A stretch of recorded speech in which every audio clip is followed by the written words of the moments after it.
Selamat pagi, salam sahabat. Berjumpa kembali di program Sabda Menyapa GKJ Sidarja. Hari ini Rabu, 19 Maret tahun 2025. Masih di Minggu Prapaskah kedua. Mari bersama kita membaca firman Tuhan dari Imamat 13 ayat 29 sampai 59.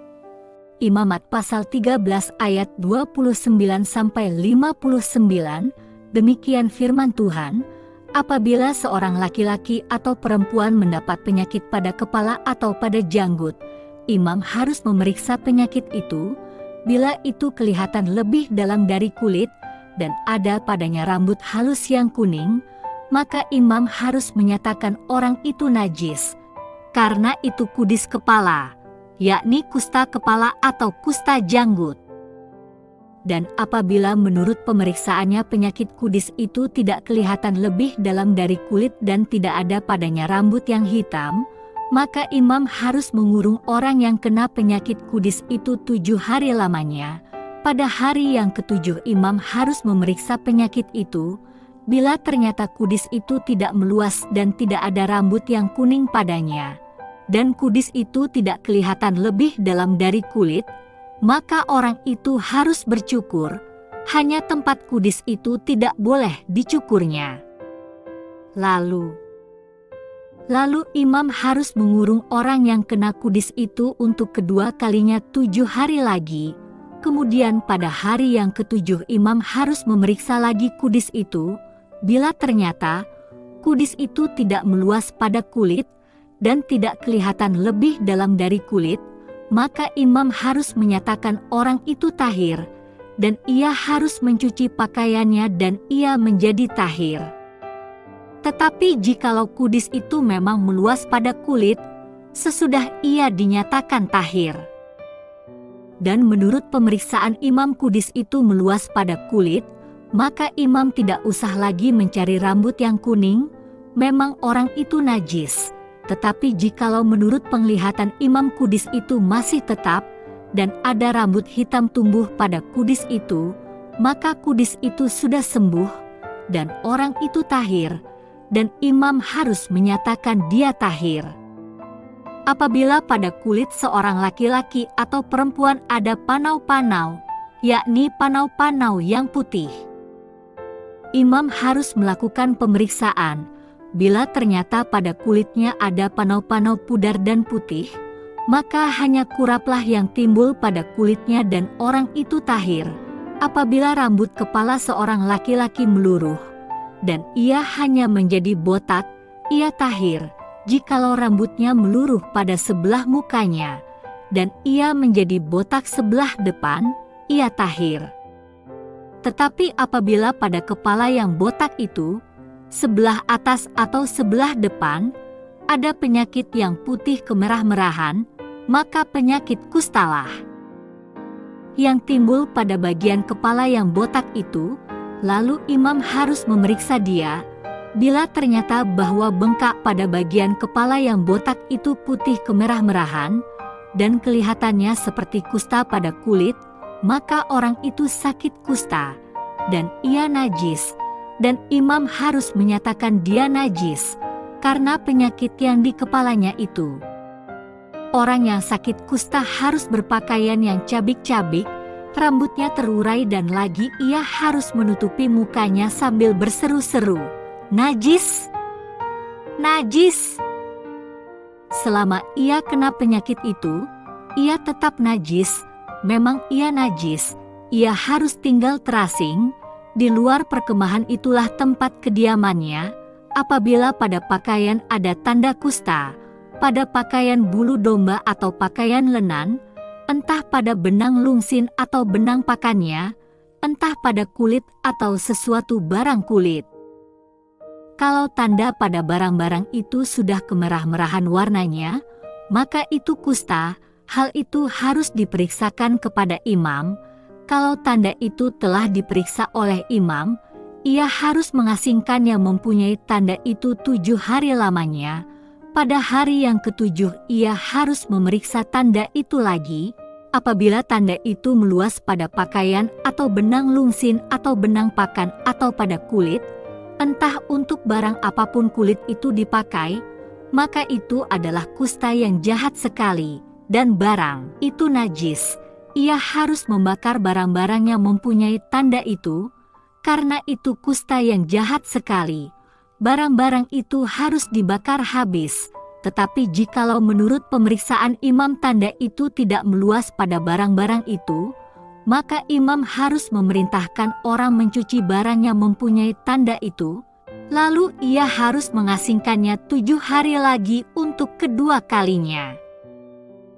Kemudian sesudah barang itu dicuci, imam harus memeriksa tanda itu lagi. Bila ternyata rupa tanda itu tidak berubah, biarpun itu tidak meluas, maka barang itu najis, dan engkau harus membakarnya habis, karena tanda itu semakin mendalam pada sebelah belakang atau sebelah muka. Dan jikalau menurut pemeriksaan imam tanda itu menjadi pudar sesudah dicuci, maka ia harus mengoyakkannya dari barang-barang itu.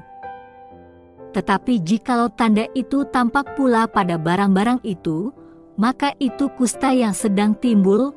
Barang yang mempunyai tanda itu haruslah kau bakar habis, tetapi barang-barang yang telah kau cuci, sehingga tanda itu lenyap daripadanya, haruslah dicuci untuk kedua kalinya, barulah menjadi tahir. Itulah hukum tentang kusta yang ada pada pakaian bulu domba atau lenan, atau pada benang lungsin, atau pada benang pakan, atau pada setiap barang kulit, untuk menyatakan tahir atau najisnya. Tema renungan hari ini, asalkan orang lain tidak menderita. Prinsip mencegah lebih baik daripada mengobati. Tampaknya melatar belakangi aturan lebih lanjut tentang penyakit kulit di dalam perikop yang kita baca. Setiap orang Israel yang menunjukkan gejala penyakit kulit, yakni bercak putih yang lebih dalam dari kulitnya atau bercak bengkak putih kemerahan, harus memeriksakan diri kepada imam. Di ayat 29-30, 38-39, dan ayat 42-44. Meski nantinya orang itu didapati tahir, dia harus menjalani isolasi di ayat 31-37. Lebih baik beberapa orang mengisolasi diri daripada seluruh komunitas terjangkit penyakit. Demi alasan yang sama, penderita harus menunjukkan penampilan berbeda untuk memberikan peringatan. Sambil mengenakan pakaian koyak-koyak, rambut terurai, dan dengan menutupi sebagian wajahnya, ia harus menyerukan statusnya yang najis di ayat 45. Meski aturan ini mungkin terkesan tak berperasaan, lebih baik ia menjauhkan diri daripada menyebabkan orang lain menderita penyakit yang sama. Hal ini juga diperluas ke benda-benda yang berpotensi menjadi sarana penyebaran penyakit kulit.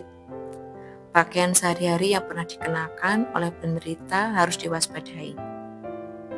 Pakaian dengan tanda penyakit harus diasingkan di ayat 50, lalu dibakar di ayat 52, 55, dan 57, atau dicuci di ayat 54 dan 58. Lebih baik mereka kehilangan pakaian yang mahal daripada membuat komunitas umat Allah terancam. Dalam hidup kita di tengah komunitas, kadang hal-hal yang berharga secara pribadi perlu dikorbankan demi kebaikan bersama. Kesadaran itu diajarkan melalui aturan ini. Penderita penyakit kulit harus mengorbankan kebebasan, harga diri, dan hartanya supaya umat Tuhan secara keseluruhan tidak turut menderita. Teladan ini dinyatakan secara sempurna oleh Yesus Kristus. Bahkan ia dengan rela menanggung penyakit kita dan menjadikan dirinya hina agar umatnya tidak lagi menderita akibat dosa. Lihat di Yesaya 53 ayat 2-5. Sungguh, kita perlu menumbuhkan kesadaran yang demikian. Ketika kita ditimpa derita, hal terkecil yang bisa kita lakukan adalah melindungi sesama dari derita yang serupa.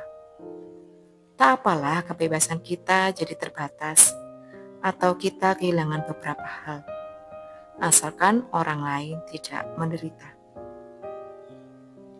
Mari bersama kita berdoa. Terima kasih ya Tuhan untuk firman-Mu di pagi ini. Kami mohon ampun jika selama ini kami tidak peduli pada orang lain. Kami memakai kebebasan kami sendiri untuk mementingkan diri kami sendiri. Mampukan kami ya Tuhan untuk boleh mempedulikan orang lain dan mereka boleh merasakan bahwa Engkau sungguh hadir dalam kehidupan mereka melalui hal kecil yang kami lakukan. Di dalam nama Tuhan Yesus kami berdoa dan mengucap syukur. Haleluya. Amin. Demikian renungan kita hari ini. Tuhan sudah memberikan teladan, rela menderita buat kita. Mari dengan sadar diri kita merelakan kebebasan kita untuk menolong orang lain. Bertemu esok, selamat beraktivitas, Tuhan Yesus memberkati.